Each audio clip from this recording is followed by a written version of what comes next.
Giving this talk. So you heard my presentation this morning and some of the presentations this afternoon, and I'm wondering what questions might have been raised for anybody, or what you'd like to, anything you need to bring up or clarify, or that I can help you with, or that you can help each other with. This is the point where you go, me. But no, I have not been in this morning's. Can we get you to stand up and say who you are?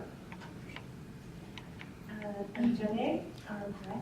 I have not been in this session this morning, so I'm not sure how I go about with this, like asking questions. I was in the other one about cohabitation and marriage. Was the difference between those? So I'm not too sure how I could ask questions about this.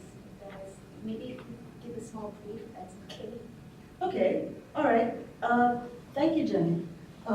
Our session this morning dealt more with the question of how we develop. And we looked at why we have so much difficulty developing intimacy. We discovered that there were 8 stages that we go through in our lives. This was based on the teachings of Eric and Joanna Erickson, who are human developmentalists and psychologists. And their idea was that there are 8 levels that we go through. The first is that we develop hope. And hope simply is based on trust. If I trust, I can then go on with my life. I can feel secure. I can feel that I have a reason, or that my needs are going to be taken care of. That's fundamental to everybody. The second stage was the stage of will. Once I discover that my needs basically will be taken care of, I start to develop a sense of who I am. And that helps me to figure out whether or not I'm in good shape with the universe, whether I have a reason to go on, or whether I'm suffering from shame and doubt. Some of the things that give us shame and doubt, as we looked at it, was that we're entering the phase where we're learning how to control our lives. If I can control, for instance, my bowel movements, my ability to void, and so on, then I'm in good shape. If my parents are accusing me and being mean to me because I just pooped all over the house as a 2-year-old, then that abuse stays in our mind. They're just correcting us. They're not abusing us. They're just feeling like, well, you should be able to do that. Your brother got toilet trained before you did. But if that happens, I develop a certain sense of who I am. I'm not going out there and doing things on my own. I'm actually experiencing some shame, because a little kid doesn't even know why they're being yelled at.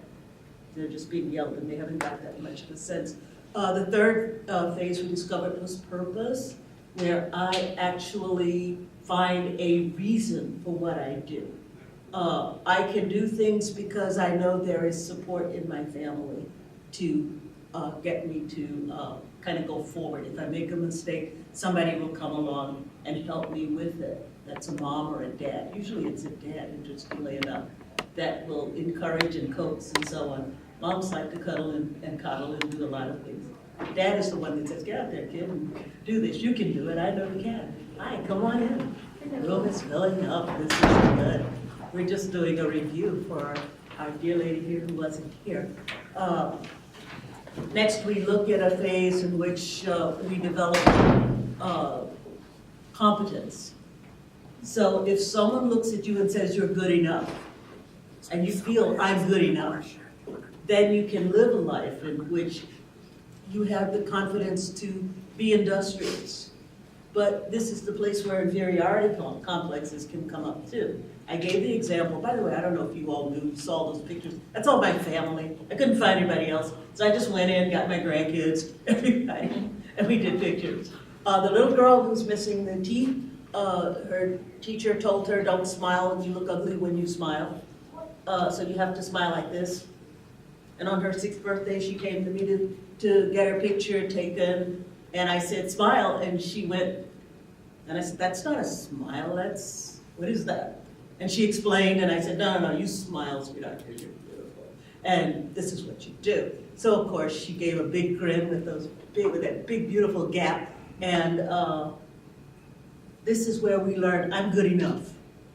I don't have to go out and please somebody. If you don't get that, you're you feel inferior. And in feeling inferior, it's possible for you to come under the dominion of others who tell you how you ought to feel. Then, of course, we go into the phase that we're looking at, which is fidelity. And in fidelity, we learn intimacy. And in intimacy, we find we can be in a group. We can feel close to others. We can start to sense loyalty. I can be different from you, and it's okay. We can just have a conversation. I'm sorry, I said intimacy, I didn't mean it at all. But we get to the point that we can actually start to be who I am within my group. Then, of course, we get into love. Love is where we develop intimacy. I can be close to you. I can be really close to you. I can love you. I can care for you. I can feel for you. And I can share who I am with you. However, if I don't develop love, I find myself kind of wanting to isolate myself and be away from you because I don't feel enough confidence in myself to really take on the responsibility for another person. Sadly, this is where most of us jump in and try to make relationship when we haven't gotten a complete, we're not cooked, we're not completely developed. And then finally, we start getting into generativity where we are developing care and into the last stage, which is wisdom, where we learn we've completed our lives and we pass things on. And at that point, we can feel contented with ourselves. That's kind of a general overview without my notes. But anyway, that brings it up. So now what we're trying to find out is what happens when something goes wrong? Why aren't we forming those perfect and ideal relationships? So is that it? Okay, yeah, you got the whole lecture. That was, well, I should have done that this afternoon. I could have saved myself a lot. Okay, so questions from the day. You're such an adaptable group. I love this. Yes. Hi, I'm Sydney. So earlier we talked about the fear of rejection and why that happens and stuff. Do you have any tips to overcome the fear of rejection? The main thing about rejection is that you're being judged on another person's scale. That is, you scored a 6 and they were looking for an 8. That's all it is. So when somebody tells you, I don't want you, we talked about the job situation. If somebody says, hey, I don't want you for my job, fine. Go find somebody who's better because you're going to encounter difficulty down the line if you force yourself into that situation. Oh no, but I'm the one you want. Don't leave me, I'm perfect for you. No, you're not. If you were perfect for them, they wouldn't be giving you such a hard time. So in relationship, I assume you mean someone who's been in a relationship and then they've been kind of kicked out of the relationship, is that what you mean? Just in general rejection, in job interviews or Okay. being accepted into a friend group or it could be with relationships. Okay, so like I say, if you read your shirt, that's the answer. You work more. You don't have to put up with whether or not people want you. It doesn't mean that you say, okay, now I'm 56 years old and I haven't got a job and I don't need one because no one wants me, I'm worth more. I knew a guy who was starving and he wouldn't, he was offered several jobs, hey, why don't you pump gas, why don't you do this, why don't you do that? And he had kids, and he's like, no, I don't do that because I'm an accountant. No, you're not. You're not an accountant. You're a hungry guy looking for a way to take care of your family. Okay, he was that. But when we ourselves know our value, then if somebody else wants to tell us that we're not worth it, or we're not worth their time, or we're not worth their effort, we're not worth whatever, their employment, then we have to be confident in the fact that we are worth it, and that we have a value that they just haven't recognized. That's their loss.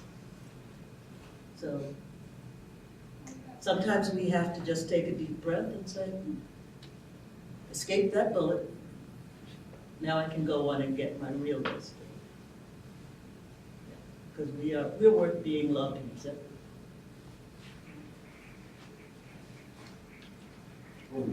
Yes. I think sometimes we're not just dealing with the present moment, there's denial, because rejection is so painful. A lot of times we might have experienced rejection from people that we have mixed feelings about. Our parents, we love them and they hurt us, but I don't want to think about that. So it gets kind of pushed down. So what happens when you get rejected in something maybe further down the road, you're not just dealing with that rejection. These other ones are coming up. And so sometimes, like part of what Dr. Lowen was talking about before, was doing inventory, looking. So, you know, the things that we have mixed feelings about, we need to sort out what they are. You can love your dad, but resent the fact that he tried to control my life. You know, but if you don't look at that that difficult part, it'll sneak in with the other painful things, but you won't know why you're feeling. So sometimes it's kind of complicated. Good point, John. And what happened, for those of you who don't know my husband, John, that we co-work with each other, and we have our own little business and so on, of marriage counseling and so on. But we do stack things, you know. So I gave the example in the earlier one of going to 50 houses trying to do this ecumenical project with a bunch of people whose religion would not allow them to do it. And we stacked things. You said no, now you said no. Oh, pooh, you said no. Maybe no is the answer. And what we have to do is get to the point that we realize yes is the answer. These people just didn't pass the test to get the right answer. In the true and false world, they went the wrong way. They made the wrong selection. Other questions? I hear the crickets. Well, let's move on. Was there something here? Or? Just about the 8 stages of development. Yeah. Are you going to go into later about what happens if one how they feel on that? They stack on each other, and we need to develop one before we develop the other. If I have no hope, then it's hard for me to want purpose or will or any of those other things. They mean very little to me. If I have trouble developing competence so that I'm not really feeling that I can get things done, then at the point that I'm supposed to go into a group, I feel that I have no offering for them and my fidelity doesn't matter. So sometimes we have to backtrack. And in backtracking, we have to look at ourselves as where am I lacking and where is my society lacking? Where am I lacking and where is my significant other lacking? Where am I lacking and where is my community, my church, my school, whatever, lacking in allowing me to make myself the person I need to be? So sometimes we need to self-talk, and we need to surround ourselves with a community or a group or a family of people that can help us to move on to the next stage. So if it's trust, and we've been in a series of situations where we weren't trusted or where we could not trust the people that were there, we kind of have to move to another space. We have to find a mentor. We have to find people, a therapist, a friend who can help us through, again and again, giving us trusting situations that person can come through for us. I used to deal with people, every time you open your mouth, I go, I used to work as a therapist in a psychiatric facility, and I dealt particularly with people who had borderline personality disorder. Borderline personality disorder stems from a lot of things, including inability to trust the environment. How did you cure borderline personality disorder? You worked with a person, you were patient, you listened, and they told you all kinds of crazy stuff because they either love you or hate you. I mean, it's quite an interesting phenomenon, this particular malady. And ultimately, they get to the point where they get what they need. They're saturated and they stop. it's like, okay, I'm okay now. And they walk away. So we all have the capacity for healing because the human spirit is indomitable. But we do have to go back and catch up those stages so that we're not putting our illness on someone else. So the 8 stages is more like this stacking, so you actually have, there's an order to actually work Yes. on Yes. in order to get to the next. Right, and by the time we reach a certain age, we should have gotten pretty much through most of them, except the larger ones of generativity and wisdom.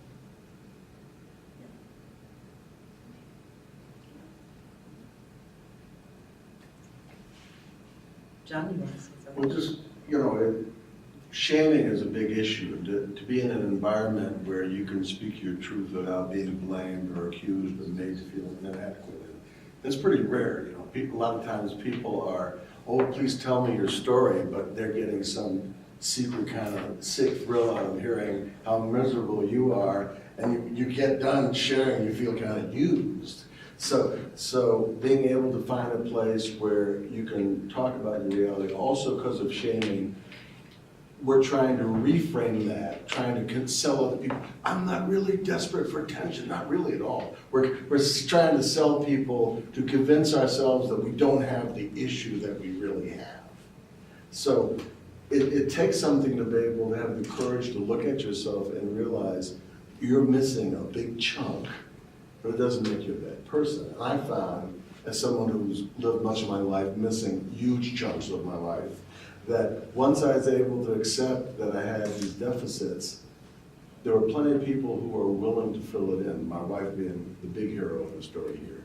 But it couldn't happen until I owned the deficit. A little bit like Alcoholics Anonymous.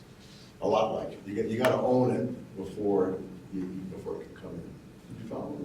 Yeah. Okay, so let's move on with the second part of this. What I did was I took some cases from my practice, and I just blew them up. People at the beginning got the first ones. These are 2 of the last ones, and then I just want to do a little summary for you. This is Corey. All these names, by the way, are fictitious. You will never meet these people. Or they could be sitting next to you. No. You will never meet these people. I've changed their names. So Corey was a guy who felt that when he was in love, he wanted to be in love forever. And that was his idea. His parents had high values. He admired his parents' values. And, he had been, he felt that having no past would give him a lot of, would be a good thing for him. But of course, he got to college and high school, and his friends laughed at him. They told him virginity was for girls. And they looked at that song, the Billy Joel song, what is the one? I might as well be the one, because only the good die young. And that was his idea. So they told him he'd be wondering what he was supposed to do on his wedding night. They then began to tease him. You don't want to be with a woman? Then something's wrong with you. You must be gay, or you're scared. And why did he prove it? By going out with somebody. So eventually he just got into studying, and he withdrew from them, and his friends, some of them shared his viewpoints, but they got all of this pressure from their own environment. And so he said, I was raised to deal with women respectfully, and I don't see why I should view a woman as an object to make myself look more like a man.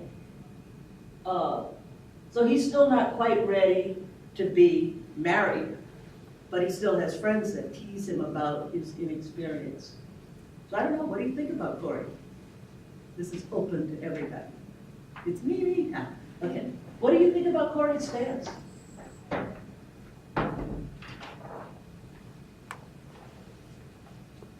Sure. Yeah, go ahead. Not speaking to like right or wrong, or his stance is right or wrong, but really just knowing the pressures that he's probably facing in the social space, given that it's not the social norm to, I guess, be abstinent. So just kind of speak to that a little bit.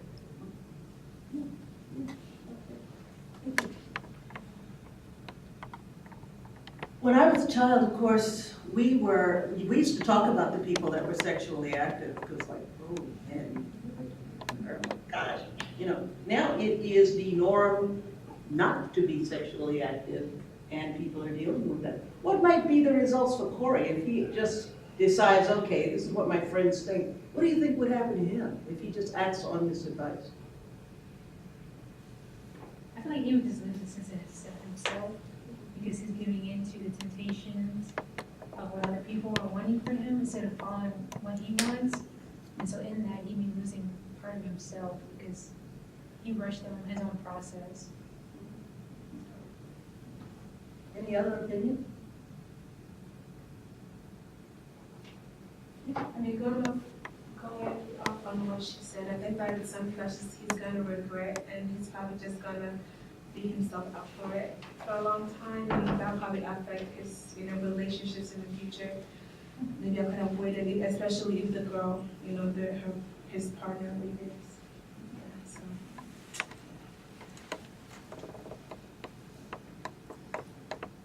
And I'm not going to go through all of these, but why are his friends teasing him? What are they hoping to accomplish?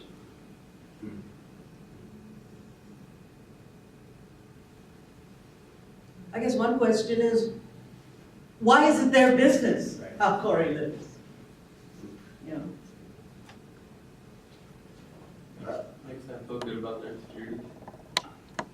good point. Yeah. Sometimes people tell you things and they're excited about things and they kind of want to make themselves look better. I do not know what happens with this thing. It's doing scary things still. No, I want to scroll up to the next one. But sometimes people have not themselves, no, I want to go the other way. Down to barrel. Number 5, yeah, there you go. Sometimes people want you to feel, or they kind of want to watch what you do, and they want to look better, so they tell you things that they hope will, I did this and I did that. It's the let's not say we did culture. Yes? I had a similar experience to Corey, was it, in college? I graduated already, but it was a bunch of girls with some whatever, and everyone's talking, and like I'm the only virgin among them, and they all were like, oh my gosh, Anita, whatever. But then one person admitted that they wished that they were, and then after that, and everyone admitted that they wished that they were as well. So I think you're right. People just kind of, or some people kind of push that on you because they want to make themselves feel better, or they want you to be like them so that we can all be equal, or I don't know what it is, but yeah, people tend to push their own, like what they've done, they want you to do it so that we can all be like the same pattern. Yeah. But that's what I took from it anyways. I'm wondering if the people who were pushing themselves were pushed. Yeah. You know, same thing like as with sexual abuse, a lot of times people who are abusing were abused themselves. Right. And it was an overwhelming experience, and sometimes they repeat the scene, they go to the scene of the crime to try to make sense out of what happened to them that they never sorted out. So it's kind of it's a little insidious. Yeah. So they kind of vicariously analyze your situation and make it theirs. Yeah. In Corey's case in particular, what stood out was that he had a real respect for women. It wasn't just I don't want to have this experience myself, but I don't want to take a woman through this experience as a mere physical person. This is not just an exercise for me.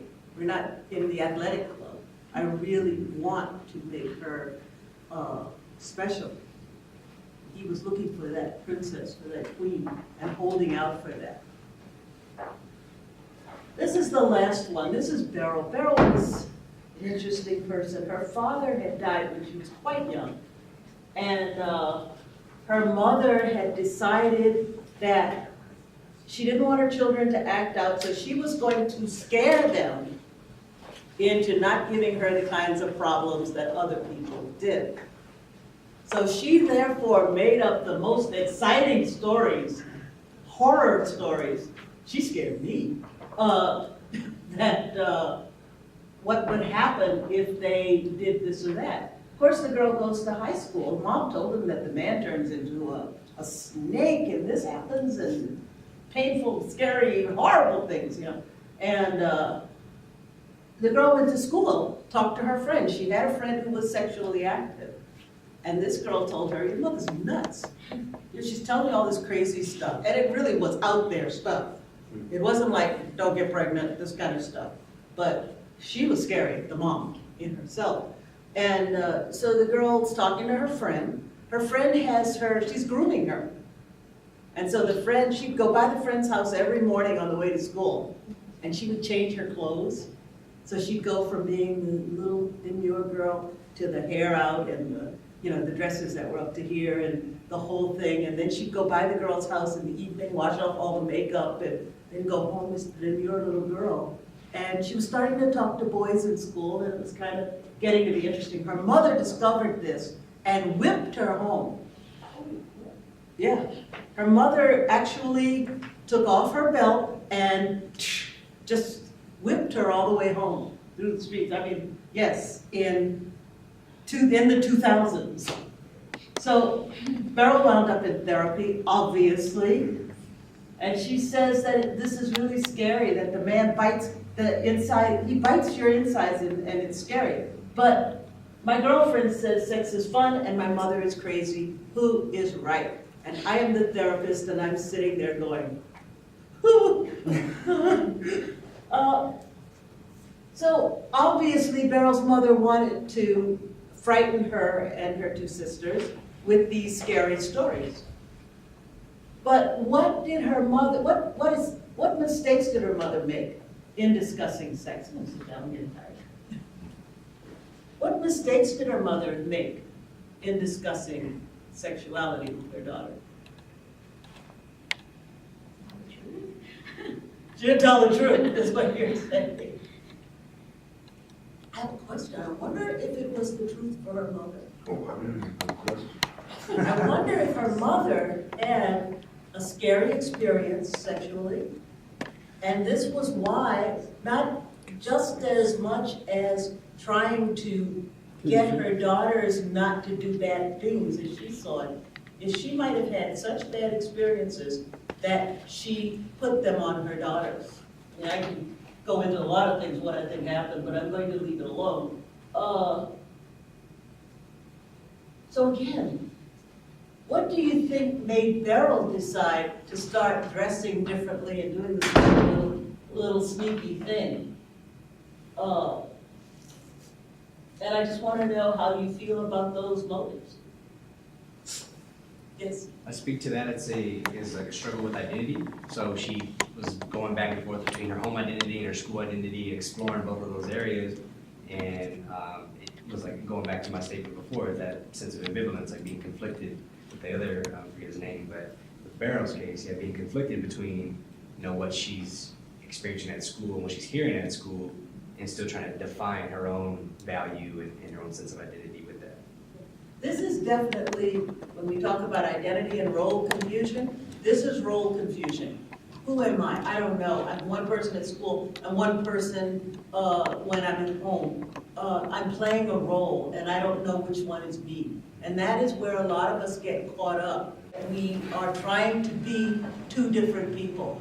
So with Beryl, I just want to know, and I can tell you what I said to her, but I'm curious, what would you have said to Beryl? How would you have educated her about sex before marriage?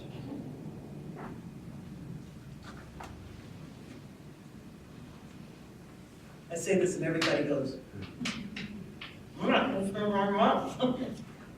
what I said to Beryl was this. I said, Beryl, sex is amazing. Sex is fantastic. It's like having a big Maserati and it's bright red and the sun is shining and the top's down and you're going with your hair blowing in the breeze and a big scarf and everything's wonderful and you got the king of the world next to you driving your Maserati. I said, here's the problem. If you don't know how to drive, you can run it off the road. Somebody will get hurt. And if you don't know how to drive, the cops come and take your license away. I said, so what you need to do, Beryl, is to recognize that you have something great coming for you. But just like you can't get behind the wheel of a car and drive until you reach a certain level of maturity, in the same way, you're not quite ready for the sexual act. It's more than just like, it's your birthday, so you're gonna get 12 candles or 20 candles or 50 candles or whatever. You are not ready yet. So let's get you ready. Let's get you to the point that you're not going for identity, that you're not struggling with who you are. And when you can come to that level of maturity, respect your mother because she loves you, and that's why she says this crazy stuff. And with your girlfriend, you let her know, not interested anymore, I'm gonna try something else. And I'm going to live something else. And if she doesn't want to take that, then maybe you need a different girlfriend. But do prepare yourself for marriage. Good news about Beryl, she did finally find a nice guy that she liked. They got married, they had twins. So she's a very happy camper right now. The marriage is going well. But her mother could have done a lot of damage to her. And it's amazing that she got away with so little harm, except being whipped in the streets could not have been good. I want to kind of bring up 3 points here. And they are, oh dear, I'm going to learn how to do this someday. I don't have a Mac. No.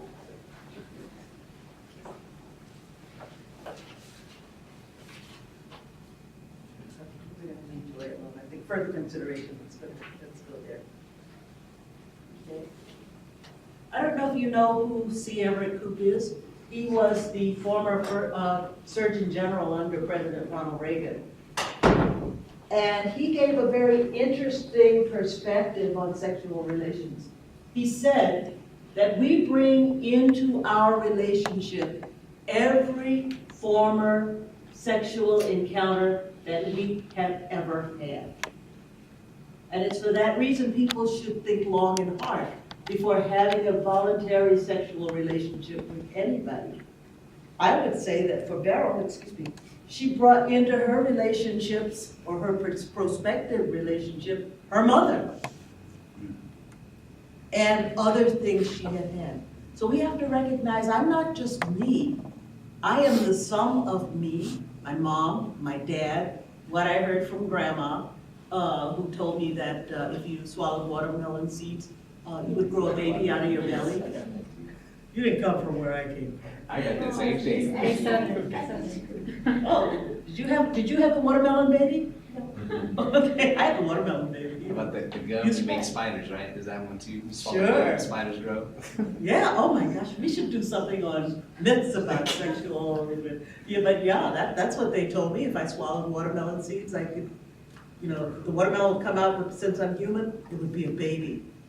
Oh, scary. Okay. Also, what is there about the freedom in our society? Herbert Marcuse, who's often referred to as the father of the New Left, was looking for ways to kind of bring down the culture. What he had discovered was that when people sublimated their sexual drives, or put them off for a time, I think is a better way of saying it, they were able to develop in other areas. They had time for the arts. They had time for the creative side of life. And the way to destroy a society was to allow the people of that society to become sexually free. But more than free, to become sexually irresponsible.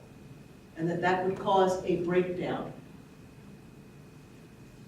So what we see now, this breakdown of sexual mores, particularly among the young, that seems to be not just perpetuated, but seems to be getting deeper and wider and stronger, is doing things to our society.